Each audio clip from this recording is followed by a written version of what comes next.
Assalamualaikum warahmatullahi wabarakatuh. Waalaikumsalam warahmatullahi Waalaikumsalam wabarakatuh. warahmatullahi wabarakatuh. Baiklah, pada siang hari ini saya Dasi Maulani sebagai moderator kelompok 7 akan mengatur jalannya presentasi kali ini yang didampingi oleh rekan kelompok saya, yaitu 1. Rida Umami, 2. Nia Indrianti, dan 3. Gita Permata Umi. Hari ini kami akan memulai presentasi mengenai analisis laporan keuangan PT Ultra Jaya Milk Industri atau ULTJ. Kami akan mengajak kalian semua untuk melihat lebih dekat bagaimana laporan keuangan perusahaan ini. Mari kita bedah bersama setiap detailnya mulai dari awal hingga akhir. Untuk yang pertama, saya akan persilahkan Rida untuk menjelaskannya. Kepada Rida, kami persilahkan. Baik, terima kasih kepada moderator yang telah memberikan saya kesempatan untuk menjelaskan materi pertama. Adapun materi pertama yang akan kita bahas pada presentasi kali ini mengenai pengertian financial statement PT Ultra Jaya Milk. Nah, financial statement merupakan laporan keuangan yang menunjukkan kondisi keuangan suatu perusahaan di dalam periode tertentu.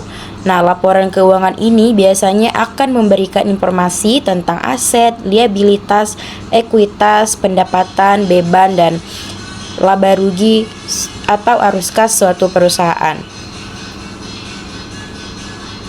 Nah, pada di sini kami akan tampilkan gambaran umum dari laporan keuangan PT Ultra Jaya Milk yang sudah kami ambil datanya di dalam Bursa Efek Indonesia. Adapun penjelasan yang kami dapatkan di dalam laporan ini adalah sebagai berikut. Yang pertama ialah perbedaan laporan posisi keuangan, laporan laba rugi dan penghasilan komprehensif lain, dan laporan arus kas pada PT Ultra Jaya Milk. Pada perusahaan Ultra Jaya Milk pada tahun 2023 terdapat 3 laporan, yaitu laporan posisi keuangan, laporan laba rugi dan penghasilan komprehensif lain, dan laporan arus kas. Adapun perbedaan yang terdapat di laporan tersebut ialah sebagai berikut. Nah, laporan posisi keuangan merupakan gambaran dari kondisi keuangan sebuah perusahaan atau bisnis, adapun komponen utama di dalam laporan posisi keuangan ialah aset atau aktiva, liabilitas, dan ekuitas sebuah perusahaan. Nah, berbeda di dalam laporan laba rugi dan perusahaan komprehensif lain pada perusahaan Ultra Jaya Milk adalah laporan keuangan yang menunjukkan hasil kinerja keuangan suatu entitas atau perusahaan dalam periode tertentu. Serta baru kita kenal yaitu laporan penghasilan komprehensif lain. Adapun laporan ini yang mana akan mempengaruhi ekuitas atau modal sebuah perusahaan. Sedangkan laporan arus kas ialah laporan keuangan yang menyajikan informasi tentang siklus pemasukan atau pengeluaran arus kas dalam suatu periode tertentu. Nah, kesimpulannya, jadi di setiap laporan keuangan pasti memiliki fungsi dan peranannya masing-masing sesuai dengan laporan yang dikaji. Baik, mungkin cukup sekian pemaparan materi dari saya. Saya memohon maaf apabila banyak terdapat kesalahan. Saya kembalikan ke moderator. Baik, kita ucapkan terima kasih kepada Rida. Untuk poin yang kedua akan dilanjutkan oleh kita. Pada kita, kami persilahkan. Baik, sebelumnya terima kasih kepada moderator. Saya akan menjelaskan tentang apa saja yang dijelaskan pada masing-masing laporan tersebut. Laporan keuangan perusahaan Ultra Jaya tahun 2023 terdiri dari beberapa komponen utama yang memberikan gambaran menyeluruh mengenai kondisi keuangan dan kinerja perusahaan selama periode tersebut. Komponen inti dari laporan keuangan ini meliputi yang pertama ada laporan posisi keuangan, di mana menampilkan aset, liabilitas, dan ekuitas perusahaan pada tanggal 31 Desember 2023, sehingga memberikan informasi mengenai posisi keuangan perusahaan secara keseluruhan.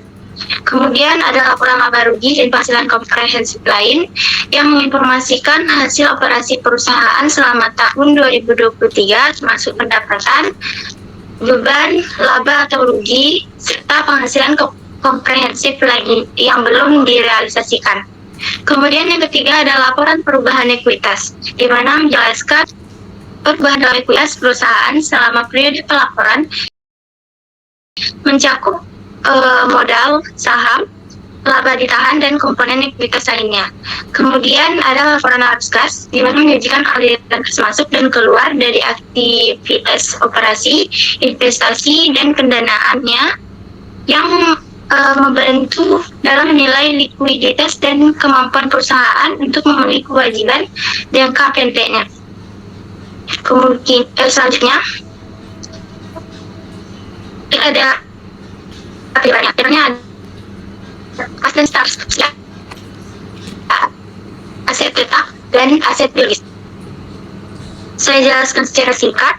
Kas dan setara kas ini terdiri dari kas dan kas pada bank, investasi jangka pendek, dan semua deposito berjangka yang tidak dibatasi penggunanya. Di dalam ini, persediaan pada ULTJ atau Ultra Jaya terdiri dari bahan baku, barang jadi, pakan ternak, dan suku cadang. Kemudian, dalam masa terlibatkan bersama sampai penjualan dan kemudian dalam aset biologis itu penentuan nilai wajar hewan ternak produksi sangat bergantung pada pemilihan asumsi yang digunakan oleh manajemen dalam menghitungkan jumlah tersebut. Asumsi tersebut termasuk antara lain tingkat diskonto, tingkat kenaikan harga jual susu, tingkat penarikan hewan ternak, dan tingkat kematian hewan ternak. Sekian yang dapat saya jelaskan, saya kembalikan ke Rekan.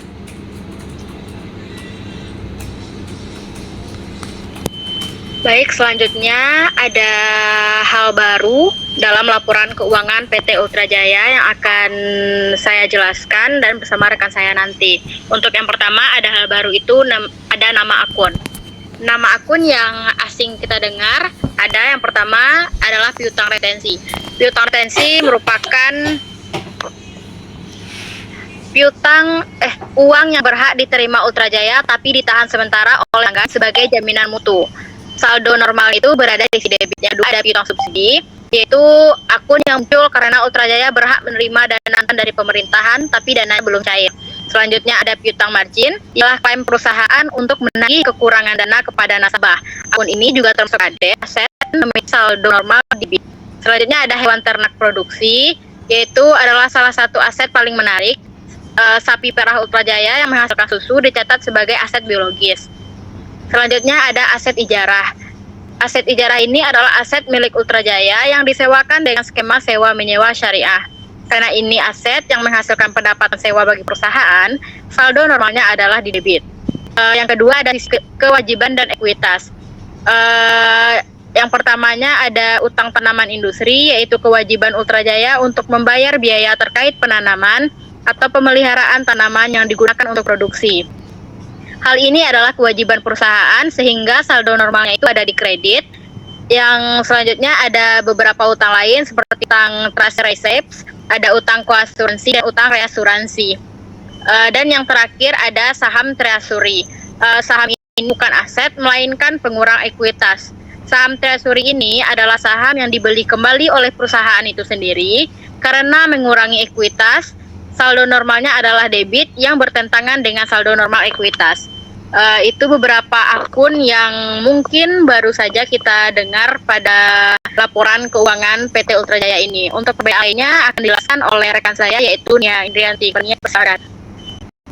Baik, terima kasih. Selanjutnya saya akan menjelaskan mengenai hal baru tentang struktur, bagaimana cara penyusunan yang berbeda dan apa yang kita pahami dengan perusahaan yang kita pilih. Yang pertama yaitu laporan posisi keuangan. Di sana ada tingkat rincian yang sangat tinggi, di mana terbagi menjadi utang usaha yang dipecah menjadi pihak ketiga, pihak berrealisasi, pihak piutang, retensi, piutang subsidi, piutang margin, lain sebagainya. Persediaan lingkup persediaan yang ternak, aset biologis, real estate, dan lain. Jadi dapat kita simpulkan bahwa perusahaan PT Ultra Jaya memiliki banyak transaksi kompleks hingga pengelompokannya lebih spesifik dan terinci. Yang kedua yaitu pembagian aset dan liabilitas menjadi sangat spesifik. Terbagi menjadi lancar dan tidak lancar, disertai dengan jenis-jenis yang sangat spesifik seperti aset keuangan berdasarkan metode pengukuran, nilai wajar melalui laba rugi, biaya perolehan dimortisasi, dan lain-lain. Selanjutnya ada liabilitas dibagi berdasarkan jatuh tempo, sumber utang, dan sifatnya, seperti utang retensi, utang terus recep, dan pinjaman subordinasi, dan lain-lain sebagainya. Yang kedua yaitu ada laporan laba rugi. Nah, di laporan laba rugi ini terdapat adanya perbedaan komponen pendapatan komprehensif lainnya, penghasilan yang tidak mempengaruhi laba rugi secara langsung tapi berdampak pada ekuitas. Selanjutnya ada pemisahan atribusi entitas induk vs non pengendalian, di mana terbagi menjadi laba rugi yang dapat didistribusikan ke yang pertama pemilik entitas induk, yang kedua yaitu kepentingan non pengendalian atau KNP. Selanjutnya laba rugi komprehensif juga didistribusikan ke dua pihak. Ini penting dalam laporan keuangan konsolidasian. Yang ketiga yaitu laporan perubahan ekuitas. Nah, pada saldo laporan perubahan ekuitas, Ultra Jaya memiliki bagian penyesuaian transaksi ekuitas yang lebih banyak jenisnya dan komponen kepentingan non pengendalian serta ada pendapatan komprehensif lainnya. Baik, segitu saja penjelasan dari saya kembalikan kepada moderator. Baik, terima kasih kepada Nia dan teman-teman yang lainnya yang sudah menjelaskan materi presentasi kita pada kali ini.